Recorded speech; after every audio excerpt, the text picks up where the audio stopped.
বিনিয়োগ সম্মেলনে BIDA chairman Ashiq চৌধুরীর প্রেজেন্টেশনের প্রশংসা লোকের মুখে মুখে।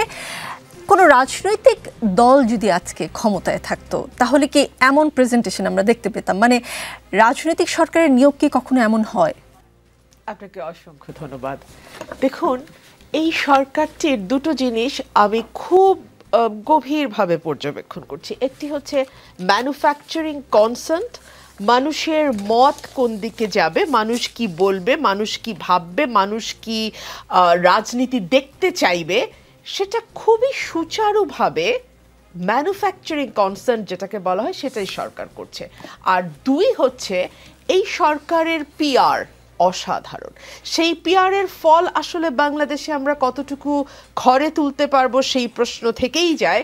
কিন্তু ডক্টর মোহাম্মদ ইউনূস তিনি পিআরের ব্যাপারে একজন অতি দক্ষ মানুষ এবং তিনি তার দক্ষতাকে সর্বোচ্চ পর্যায়ে কাজে লাগাচ্ছেন।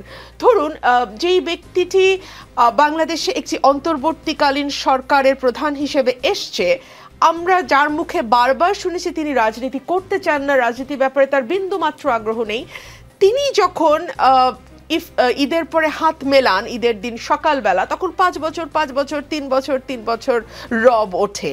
এবং তার আগে থেকেই কিন্তু সোশ্যাল মিডিয়াতে এক ধরনের ইঙ্গিত আমরা পাই যখন সার্জিস আলম বলে আপনাকে আমরা আসলে নির্বাচিত সরকারের প্রধানমন্ত্রী হিসেবে আমার চিরজীবনের স্বপ্ন 5 বছর যদি আপনাকে পেতাম।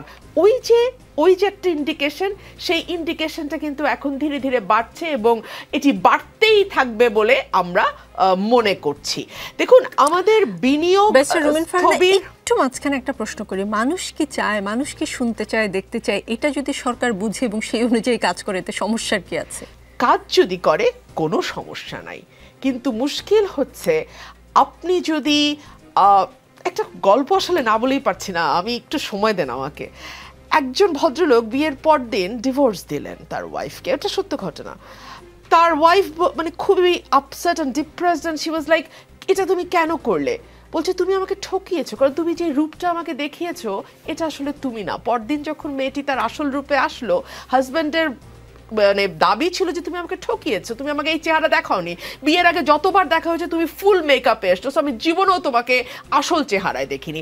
সো কাজ যদি ইমপ্লিমেন্টেড হয় কোনো অসুবিধা নাই, কিন্তু তারপরেও নিকোল একটা অসুবিধা আছে। অসুবিধাটি হচ্ছে বাংলাদেশ তো সাংবিধানিকভাবে একটি গণতান্ত্রিক রাষ্ট্র, তাই না? ধরুন, আপনি 5 জন অনির্বাচিত ফেরেশতা বাংলাদেশে আসলেন, আমি একেবারেই ফেরেশতা বলছি, যে এই মানুষটির কোনো দোষ নাই, সেই ইউটোপিয়ান মানুষটিকে আপনি 5টি মানুষ আপনি সংগ্রহ করলেন এবং তাদের 5 জনকে বাংলাদেশের রাষ্ট্র ক্ষমতায় ভোট ছাড়া বসালেন। সমস্যাটা ঠিক ওই জায়গায়।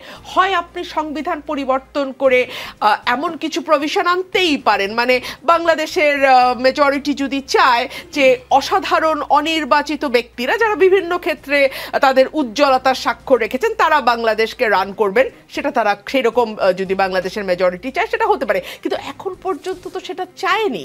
আর 2 হচ্ছে, যারা চমৎকার প্রেজেন্টেশন দিচ্ছেন, যারা চমৎকার কথা বলছেন, যারা চমৎকার বক্তৃতা করছেন, বক্তৃতা করার ফাঁকে চোখের পানিও ফেলছেন, ঠিক এনি আদার পলিটিশিয়ানের মতোই, তারা যদি মনে করে যে তাদের দক্ষতা, যোগ্যতা, জনপ্রিয়তা অনেক বেশি, তাহলে কেন তারা নির্বাচনে আসছেন না? মানে নির্বাচনে করে তো আপনি আসলে অন্য কোনো গ্রহে যাবেন না, ঠিক যেই গদিটিতে আপনি বসে আছেন মানুষ যদি আপনাকে ভোট দেয় আপনি ঠিক সেই গদিটিতেই বসবেন।